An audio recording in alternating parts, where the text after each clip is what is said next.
네, 안녕하세요. 네오젠 과학학원에서 중학교 3학년 담당하고 있는 박세진 강사입니다. 네, 지금부터 2025학년도 1학기 중간고사 동패중학교 3학년 내신 분석 리포트 시작해 보도록 하겠습니다. 네, 동패중학교는 이제 전반적으로 난이도가 크게 많이 어려웠던 시험은 아니다. 그렇게 일단 말씀을 드릴 수 있고요. 그리고 이제 시험이 조금 독특한 게 1단원과 2단원으로서 뭐 다른 학교들과 뭐 다르지 않게 이제 수험의 범위가 이제 많이 튀지는 않았는데 2단원의 범위가 이제 소단원 하나만 들어가면서 조금 2단원적인 내용의 양이 많이 적었어요.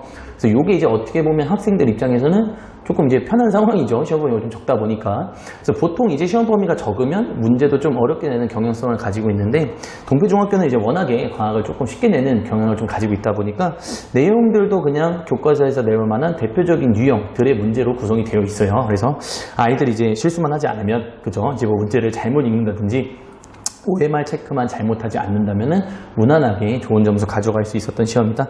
그렇게 일단은 말씀드릴 수 있을 것 같습니다. 그래서 저희가 이제 분석을 해봤을 때도 1단원이 이제 20문제나 되고요. 2단원이 5문제밖에 없는 그런 경향성을 가지고 있습니다.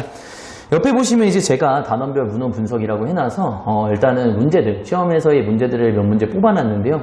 이런 것은 이제 많이 어려웠던 거는 아니고요. 그냥 제가 학생들 입장에서 생각을 해봤을 때 좀 문제를 풀다가 이런 것들은 조금 이제 실수를 하기 좋겠다 싶은 생각이 드는 유형들의 문제를 분석을 해놨다고 생각을 해주시면 됩니다. 그래서 이런 것들에 대한 거 한번 찾아볼 텐데요. 일단은 제가 미리 얘기를 드렸던 게 10번 문제입니다. 그래서 이제 10번 문제 같은 경우 1단원 문제예요. 그래서 이제 기체 반응의 법칙을 정확하게 이해하고 있는지 문항이라고 생각을 해주시면 되고요.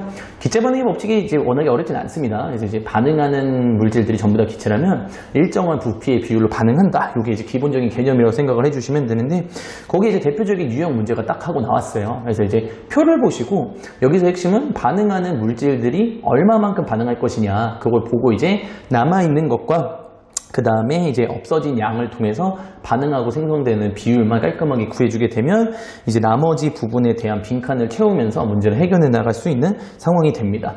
다만 이제 보기에서 반응하고 있는 부피의 비율을 가지고 이제 화학 반응식의 개수의 비율하고 동일하다는 사실까지 안 까먹고 있는지 물어보는 문항이 나와서 제가 일단은 뽑아놨습니다.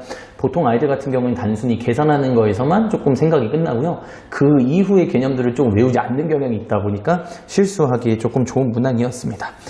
그리고 이어서 이제 두 번째가 20번입니다. 이 문제는 이제 많은 어머님들께서 보시고, 요거를 왜 뽑았을까? 이렇게 이제 생각을 좀 해주실 수 있는데, 요게 이제 화학 반응식을 통해서 이제 알 수 있는 사실들을 물어보는 문항이었어요. 근데 이제 보통은 아이들이 화학에서 이제 계산하는 파트에만 좀 몰두하고, 기본 개념들을 좀 놓치는 경우가 가끔 있습니다. 그래서 이렇게 허를 찌르는 이런 개념 문제를 딱 나타내게 되면은 순간적으로 헉 하면서 이렇게 당황하면서 좀 틀릴 수 있는 유형이라고 생각을 합니다.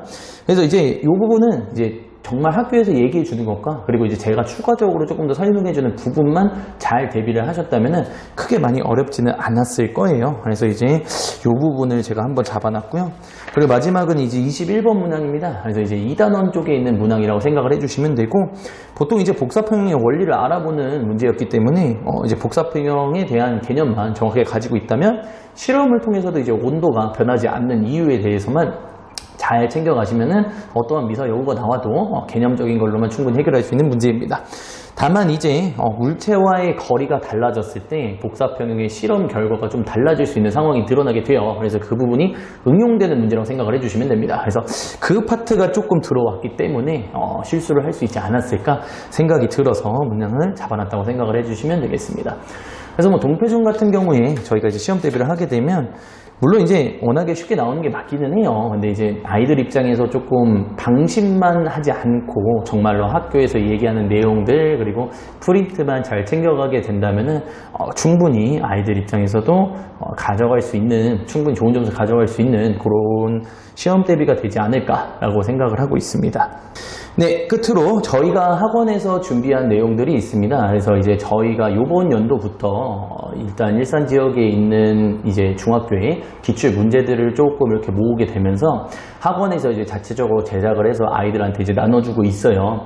그래서 이제 그게 중학생들 입장에서는 조금은 많을 수가 있습니다. 그래서 뭐 소단원별로 저희가 다 이렇게 분리를 해서 아이들한테 여태까지 나왔던 학교들의 시험 문제야라고 이렇게 하면서 주는 건데, 이게 아무래도 중학생이더라도 이제 공부를 할 때 마지막에 있어서 내용들을 정리할 때 실제로 자기가 배웠던 개념이 이런 식으로도 학교에서는 출제를 할 수 있구나, 그런 거를 좀 많이 느끼게 해줄 수 있는 문제들이라고 생각을 합니다.